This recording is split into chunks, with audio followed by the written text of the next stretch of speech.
I've run into this scenario a couple of times over the last month or so. I'm talking to agents who are saying the same thing. Danny, I have tons of buyers. I'm working with a lot of buyers, but I don't have any escrows. I'm not getting them into contract right now. And I'm gonna offer a system that will allow you to convert a lot more of those opportunities into escrows, because there are a lot of reasons right now why buyers aren't buying. And one of the most basic reasons why is fear. Fear is causing buyers to doubt, to think perhaps this isn't the right time.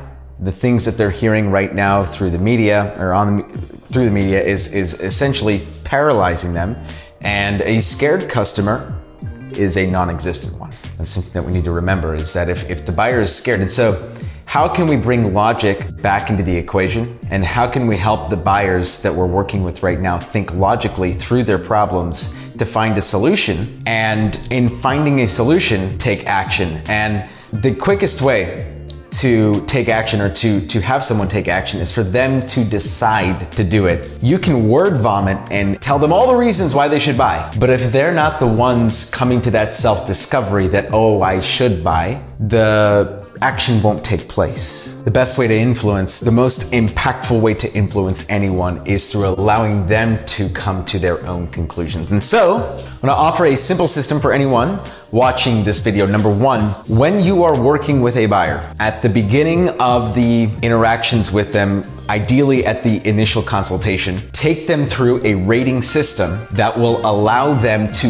rate properties for you in real time when you are showing them. So you visit a property, and after the property, you say, hey, so-and-so, how would you rate this home? Come up with a system that works for you. We use Isaac Guzman's system, the 1 through 7 system. Isaac, shout outs to you, my friend. You are a fucking legend, and you've provided so much to me over the years, so thank you. And one of Isaac's greatest contributions to me personally has been in showing me this scale, the 1 through 7 system. But you can use whatever system that you want. The point is that we are going to use this system to allow the buyers to rank. And what we let them know is that this number and this number mean that we're writing an offer. This number means that we're maybe writing an offer, and anything below that, we're not even going to consider. What this is going to allow you to do is very passively allow the customer to express their judgment on the home without you asking them, hey, so what do we think? No. How would you rate this home? Much better. What do we think? Oh, that just leaves it open for so much ambiguity. I would argue that a good portion of your buyers are not telling you what they think because they don't want to offend you.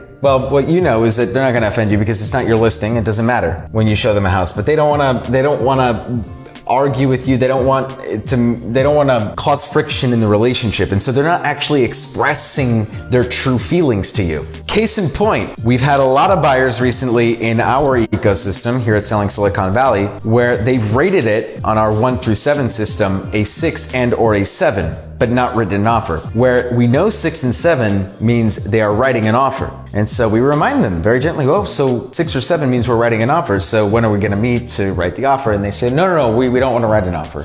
Oh, okay, got it. So what that means is it's not a 6 or a 7. So can you help explain to me what is keeping us from writing the offer? What's making it not a 6 or a 7? What did I do there? I asked questions. Through asking questions, we lead individuals to self-discovery. So, oh, well, I would have liked this home better if it had a nicer kitchen or a larger kitchen, or fill in the blank here.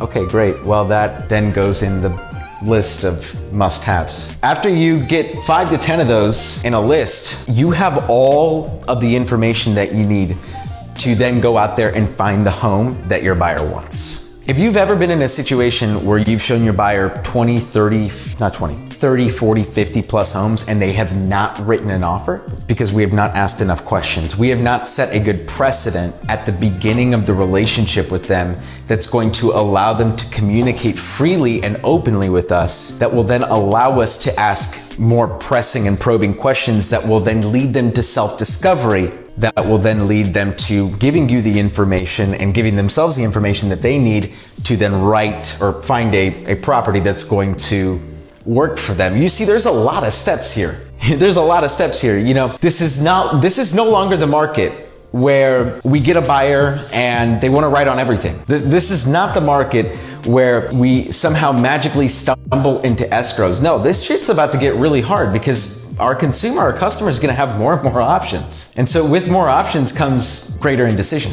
Unless we can ask the right questions and have the right systems in place that are going to allow them to come to a decision faster. So takeaway, number one, have a rating system that's going to allow the client to interact with you and give you feedback in real time. Very non-judgmentally, by the way. Ditch the question, what do you think? That is the worst question in like the history of mankind. Never ask your buyer, what do you think? Like, what do you think? What do you mean? What do I think? That is the worst, literally the worst question. What would you rate this home? What would make it a, fill in the blank here, what would make it a 10 out of 10? After that, you are going to take all of those, what would make it a 10 out of 10, and that is now your must find list. You find all of those, you find a house that has all of those, or like pretty much all of those, the chances of you then converting that customer, that buyer, is exponentially higher. You can take that all the way to the bank. This is Danny Gould, everyone. Selling Silicon Valley. Stay legendary, everybody.